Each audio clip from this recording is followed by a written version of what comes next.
తెలుగు వారికి తాజా సమాచారం అందించడానికి తొలి అడుగు వేస్తున్న న్యూస్1 తెలుగు ఛానల్ కు స్వాగతం. నెల్లూరు జిల్లా కావలి నియోజకవర్గ జువ్వలదిన్నె ఫిషింగ్ హార్బర్ సందర్శనకు వచ్చిన మాజీ సీఎం జగన్. వేదిక నుంచి మత్స్యకారులతో జగన్ ముఖాముఖి. సభలో సీఎం అంటూ హోరెత్తిన వైసీపీ శ్రేణుల నినాదాలు. జగన్ను కలిసేందుకు నేతలకు, వారి అనుచరులకు తప్పని సెక్యూరిటీ ఇబ్బందులు. రాష్ట్రం నుంచి, జిల్లా నుంచి హాజరైన వైసీపీ ప్రధాన నాయకులు. అనంతరం మత్స్యకారులనుద్దేశించి మాజీ సీఎం జగన్ మాట్లాడుతూ, పోర్టులు, హార్బర్లు నిర్మించింది మేమే. తీరంలో మత్స్యకారులకు ప్రతి 50 కిలోమీటర్లకు పోర్టు, హార్బర్ ఉండేలా నిర్మించాం. 4 హార్బర్లు పూర్తిదశకు పనులు చేశాం. మరో 6 హార్బర్లకు శ్రీకారం చుట్టాం. 150 కోట్లతో 8 ఫిషింగ్ ల్యాండ్ సెంటర్ల నిర్మాణానికి చర్యలు. ఏ రోజు మత్స్యకారులకు మంచి చేయాలని చంద్రబాబు ఆలోచనలు చేయలేదు. సీఎంగా పోర్టులు, హార్బర్ల నిర్మాణానికి తాను తీసుకున్న శ్రద్ధను జువ్వలదిన్నెలో వివరించిన జగన్.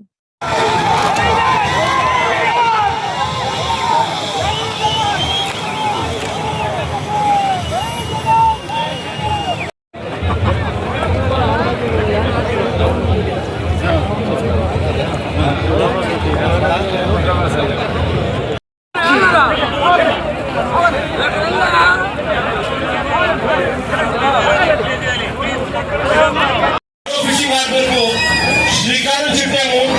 ప్రకాశం జిల్లాలో కొత్తపట్నంలో మరో ఫిషింగ్ హార్బర్ కు కూడా శ్రీకారం చుట్టాము. ఇవి ఫేజ్ 2 కింద ఈ ప్రాజెక్టులన్నీ కూడా, ఫిషింగ్ హార్బర్లన్నీ కూడా తయారయ్యేందుకు రంగం సిద్ధం చేశాం.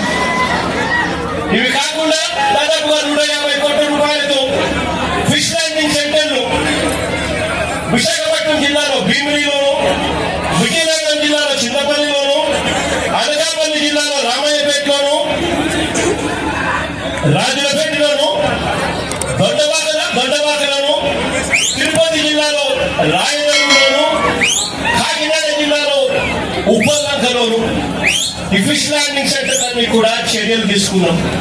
నేను అడుగుతా ఉన్నా, రాష్ట్ర వ్యాప్తంగా ప్రతి 50 కిలోమీటర్లకు ఒక పోర్టు, ఆ పోర్టులతో పాటు ఒక ఫిష్ ల్యాండింగ్ సెంటర్లు, ఫిషింగ్ హార్బర్లు, ఇవన్నీ కూడా ప్రతి 50 కిలోమీటర్లకు ఒకటి తీసుకొచ్చి న్యూ ఎకానమీని, మత్స్యకారులకు మేలు కలిగించే విధంగా ఎకానమీని బిల్డ్ చేసే కార్యక్రమాలు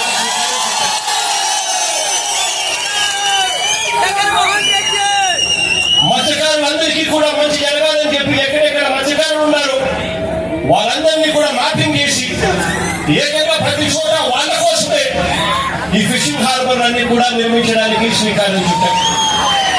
నేను అడుగుతా ఉన్నాను, ఇదే చంద్రబాబు నాయుడు గారిని గట్టిగా నిలదీస్తూ అడుగుతా ఉన్నాను, అయ్యా చంద్రబాబు నాయుడు గారు, నువ్వు ఏ రోజు కూడా ఈ మాదిరిగా మత్స్యకారుల గురించి కానీ, రాష్ట్రం గురించి కానీ ఏ రోజు ఆలోచన చేయలేదు. ఈ మాదిరిగా పోర్టులు కట్టాలని కానీ, ఈ మాదిరిగా మత్స్యకారులకు మేలు చేస్తూ ఫిషింగ్ హార్బర్ కట్టాలని కానీ, ఫిష్ ల్యాండింగ్ సెంటర్లు కట్టాలని చెప్పి కానీ ఏ రోజు నువ్వు ఆలోచన చేయలేదు.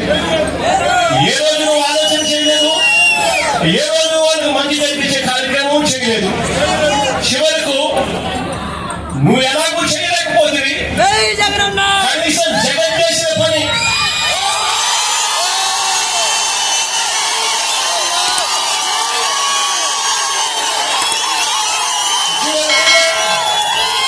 ఇక్కడే కనిపిస్తా ఉంది.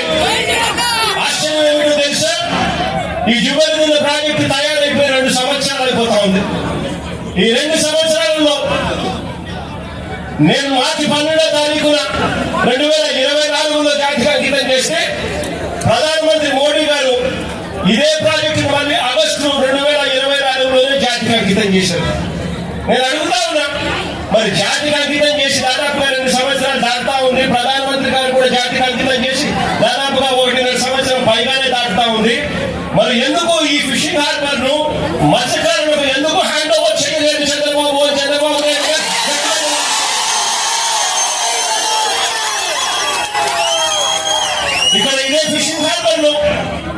ఇక్కడ ఇదే ఫిషింగ్ హార్బర్ లో మత్స్యకారుల జీవితాలు మార్చాలి అని చెప్పి ఆరాటంతో ఆ రోజు ఇక్కడ ఫిషింగ్ హార్బర్ తీసుకుని రావడమే కాకుండా దాదాపుగా 1250 బోట్లు, దాదాపుగా 1250 మెకనైజ్డ్ మోటరైజ్డ్ బోట్లు ఇక్కడే ఒకేసారి యాంకర్ చేసుకుని వీళ్ళందరూ కూడా దాదాపుగా 25,000 కుటుంబాలు దీని మీద ఆధారపడి బతికే విధంగా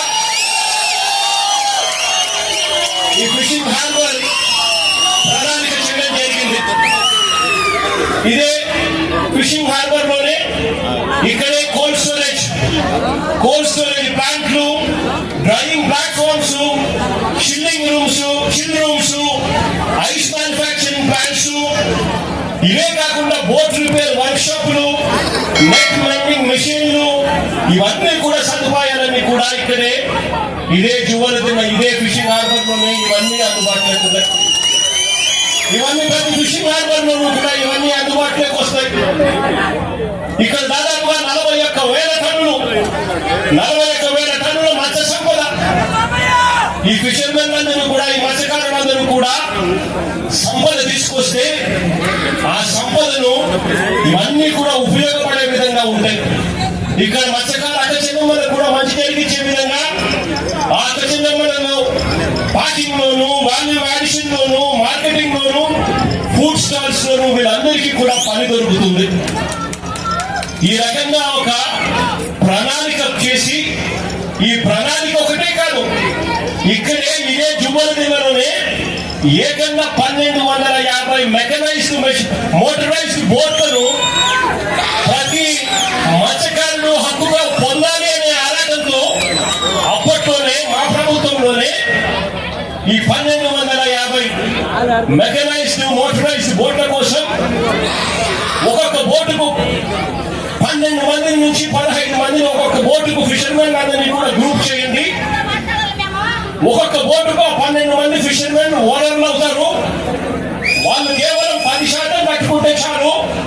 50% రాష్ట్ర ప్రభుత్వం, 40% రాష్ట్ర ప్రభుత్వం గ్రాంట్ గా ఇస్తుంది, 50% లోన్గా సమకూరుస్తుంది.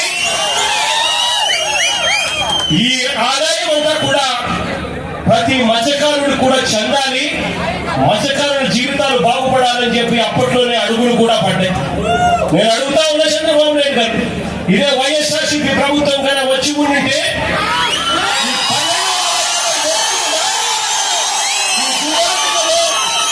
ఈ మత్స్యకారులందరికీ కూడా ఈ పాటికి అందుండేటివి. వాళ్ళు కేవలం 10% పెట్టుంటే చాలు, మిగిలిన 90% రాష్ట్ర ప్రభుత్వం బ్యాంకు లోన్ల ద్వారా వాళ్ళకు వచ్చేటి. ఒక్కొక్క బోటుకు 12 మంది ఓనర్లు అయి ఉండేవాళ్ళు. అంటే 1250 బోట్లకు దాదాపుగా 20,000 మంది దగ్గర మత్స్యకారులు ఓనర్లుగా మెకనైజ్డ్ మోటరైజ్డ్ బోట్లుగా ఉండేవాళ్ళు. మా న్యూస్ 1 తెలుగు ఛానల్ని సబ్స్క్రైబ్ చేయండి.